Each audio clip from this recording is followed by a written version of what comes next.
Hey homesteaders, so I'm at the top of my mountain and I'm going to head out to a spot that I've picked out towards the center of it to kind of look down at the bluffs below and start calling in some coyotes.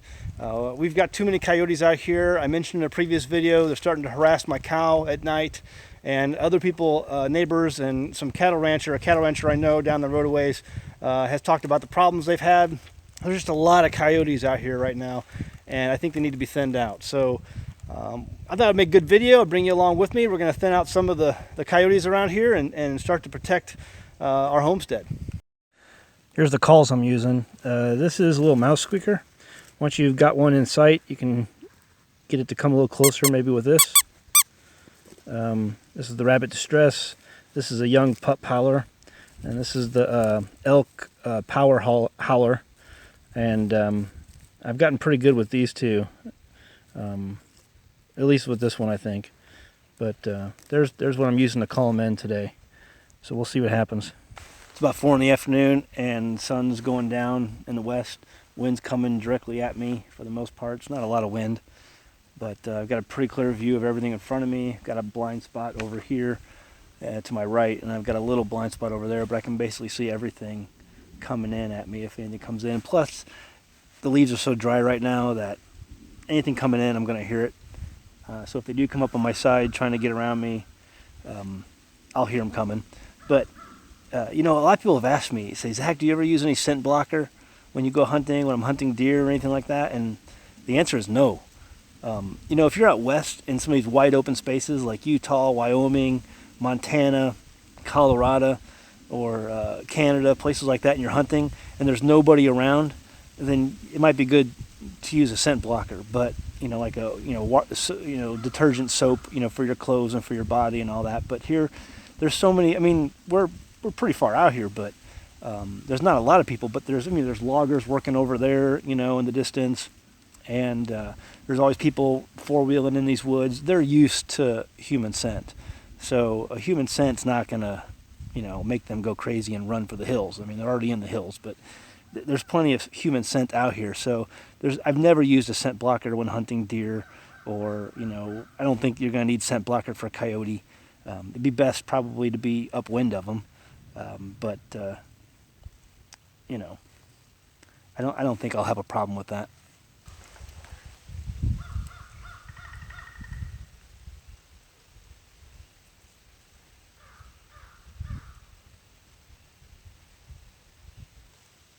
I switched spots from under that cedar so I could get a better view. I moved down the hill a little bit so I could see some of that blind spot that I was telling you about earlier.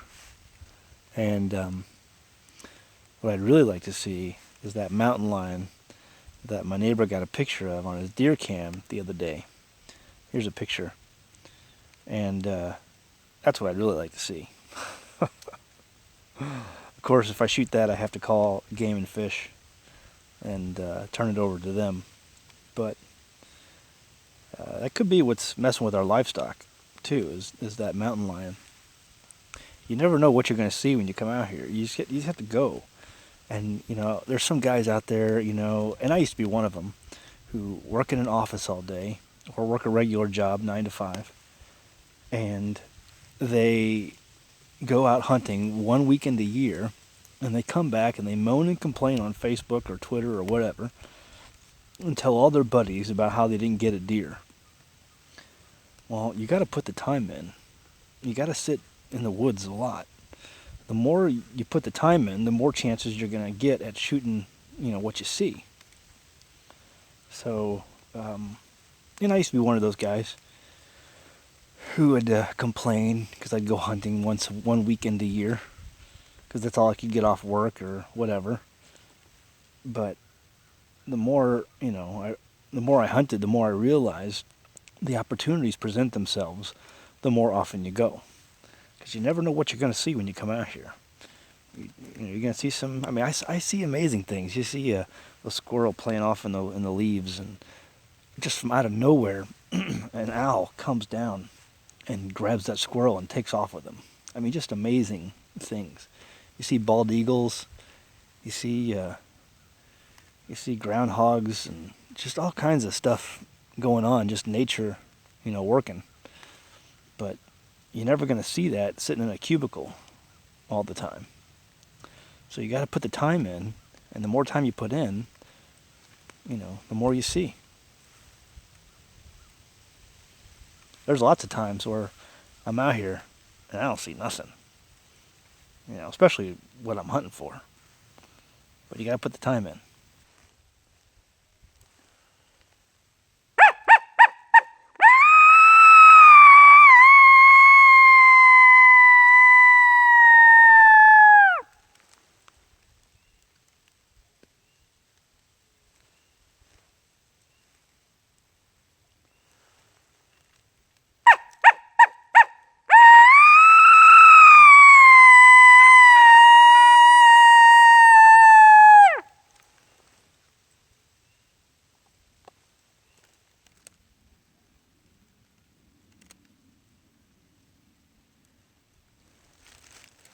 They're answering me way over there. I can barely hear them, but they hear me.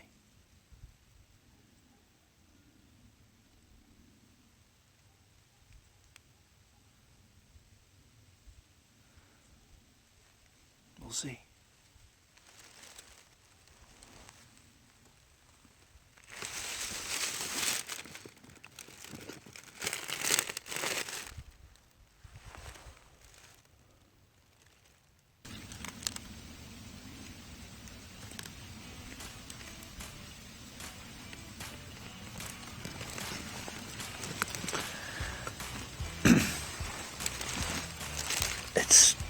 Sun is down and it's almost too dark to see out here now. So actually the camera can see pretty good compared to what I can see.